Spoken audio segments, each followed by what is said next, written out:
Hello students, how are you? Welcome back to your channel. This is your second chapter, nouns. So we all know very well from the beginning, from the first class, the definition of nouns. Okay, noun is a name of person, place, or thing, animal. Now come to the types of noun. Here is given in the flow chart. तो चलिए noun के types पढ़ते हैं, kinds पढ़ते हैं, concrete, abstract, collective, proper, common, masculine, number, gender, countable, uncountable, neuter, common, feminine, singular, plural. तो ये सभी जो हैं नाउन्स के काइंड हैं। तो चलिए एक एक करके मैं आपको एक्सप्लेन कर देती हूँ। Come from the beginning. Concrete noun, what you mean by ये concrete noun? So concrete noun identifies something material, material को define करता है वो, and non abstract जैसे such as chair, a house or an automobile. ठीक है? If we think about everything we can experience with your five senses like smell, touch, sight, hearing और taste. अगर हम किसी भी चीज़ को experience करते हैं अपने five sense organs के through, जैसे smell, touch, साइट और हियरिंग और टेस्ट को, तो अ स्ट्रॉबेरी मिल्क शेक, जैसे अगर मैं कहूँ strawberry milkshake that taste sweet and feels cold is an example of concrete noun. Clear? तो अगर आप ये भी कह सकते हो कि एब्स्ट्रैक्ट नाउन भी सेम ही होता है ना, बट नहीं, abstract noun identifies something immaterial and abstract such as rest, dread and transpirations. So think about something you can describe but do not experience with your five senses. Like again I am taking examples of noise. So what is the noise? Noise cannot be touched, ठीक है, and the noise may even be coming from several places. You can hear the noise, so it's a concrete noun. Clear? और अगर हम abstract noun की बात करते हैं, an abstract noun is a noun that can not be perceived using one of the five sense, that is taste, touch, sight, hearing, smelling. If I am taking example of courage, so courage is an abstract noun because it can not be seen, heard, tasted, touched और smelled. ठीक है, तो collective noun पे आते हैं. Collective nouns we all know very well. Nouns used for groups of persons, animals और things. किसी भी चीज़ का ग्रुप हो, चाहे वो पर्सन का हो, चाहे एनिमल्स का और थिंग्स का, वो सभी आपके कलेक्टिव नाउन में आ जाते हैं. ठीक है, प्रॉपर किसी पर्टिकुलर के लिए होता है, पर्टिकुलर पर्सन, थिंग और एनिमल्स के लिए. Common which is use for a common all, people के लिए, पर्सन, प्लेस के लिए. ठीक है, नंबर में जो हम काउंट कर सकते हैं.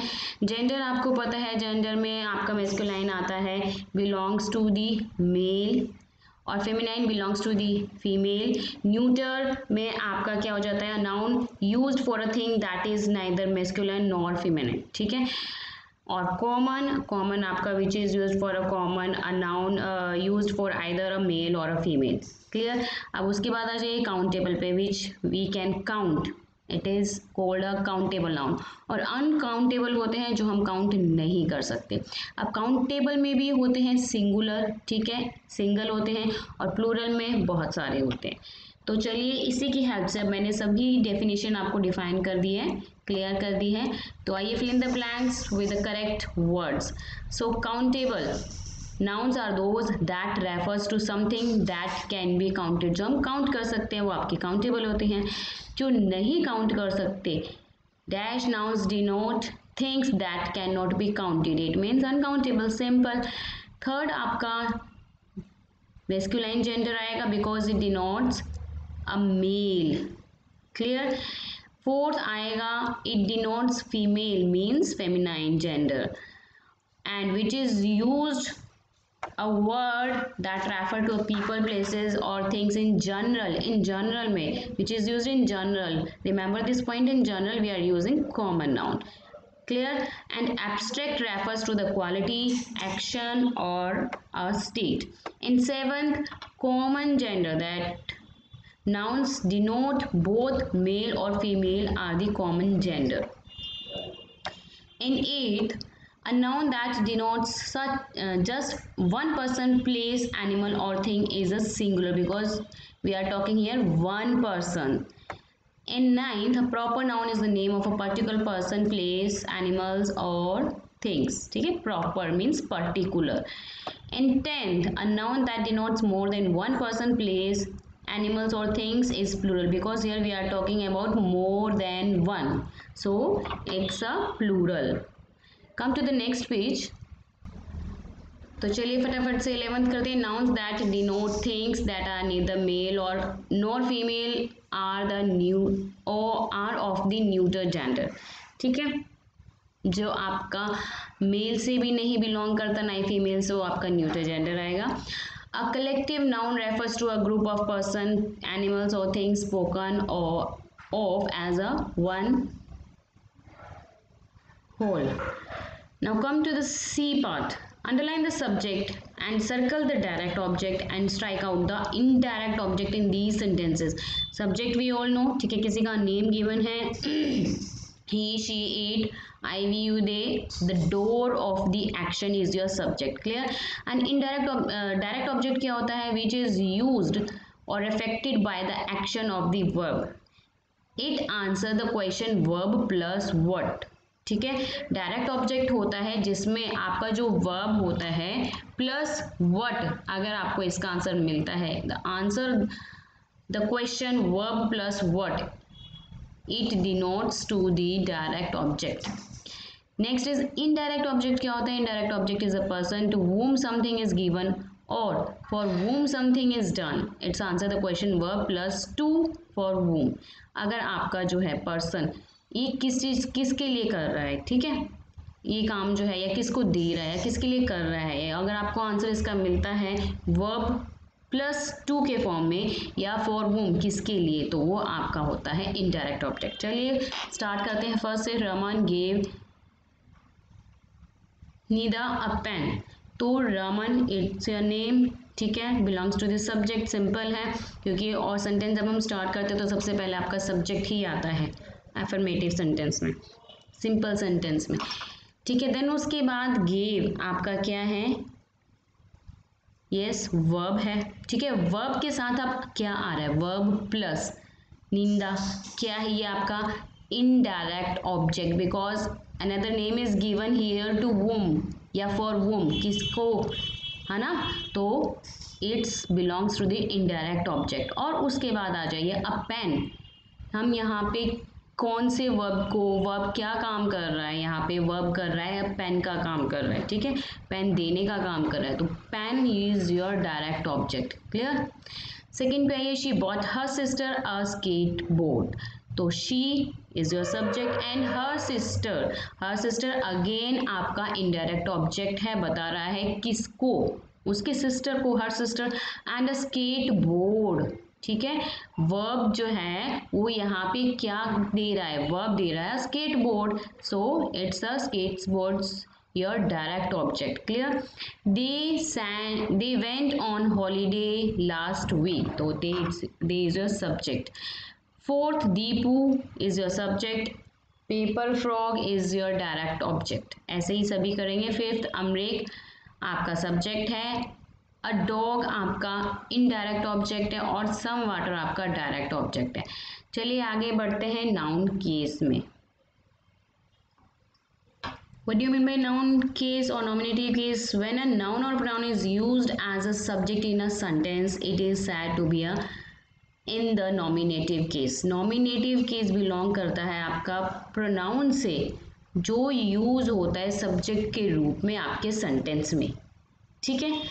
अब एग्जाम्पल लेते हैं. करी रीड अ बुक, ठीक है. In this sentence Kerry is your subject, पता है आपको, of the verb and carries out the action of the verb. Kerry is in the nominative case. Simple, जो आपका सब्जेक्ट है वही आपका नॉमिनेटिव केस है. ऑब्जेक्टिव केस क्या होता है? चलिए, व्हेन अ नाउन और a pronoun is used as the object of the verb in a sentence, it is said to be in the objective case. जब आपका नाउन और प्रोनाउन यूज्ड होता है एज अ सब ऑब्जेक्ट ऑफ द वर्ब के रूप में आपके सेंटेंस में, तो वो आपका हो जाता है ऑब्जेक्टिव केस। क्लियर? जैसे एग्जाम्पल है करी रीड अ बुक, यहाँ पे करी आपका क्या था, नॉमिनेटिव था, एज अ वर्क है used for as a subject. ठीक है, अब बुक क्या है आपका, सिंपल डायरेक्ट ऑब्जेक्ट है जो वर्ब के बारे में डिफाइन कर रहा है। So it is acted upon by the verb, so book is in your objective case. ठीक है, ऐसे ही पोसेसिव केस क्या होते हैं, when a plural ends in S by the possessive case is formed by adding only an apostrophe. Apostrophe अगर आपका लगता है पोसेसिव केस में, कोमा लगा के हम जो एस यूज करते हैं उसको एपोस्ट्रॉफी बोलते हैं, वो आपका पोसेसिव केस के अंदर आता है। Let's see the another page. चलिए एक बार और जो है आपको डिफाइन कर देती हूँ। पोसेसिव केस क्या होता है, when we add an apostrophe, जब हम एपोस्ट्रॉफी ऐड करते हैं, and an S to a noun और अ प्रोनाउन, और एस को जो हम ज्वाइन करते हैं नाउन और प्रोनाउन के साथ, टू शो ऑनरशिप, उसकी ऑनरशिप को शो करने के लिए, दिखाने के लिए, और अ पोसेशन, द नाउन और the pronoun is said to be in the possessive case. तो वो जो नाउन और प्रोनाउन हो जाता है जिसके साथ हम एपोस्ट्रॉफी लगा के एस लगा देते हैं, तो वो आपका बन जाता है पोसेसिव केस।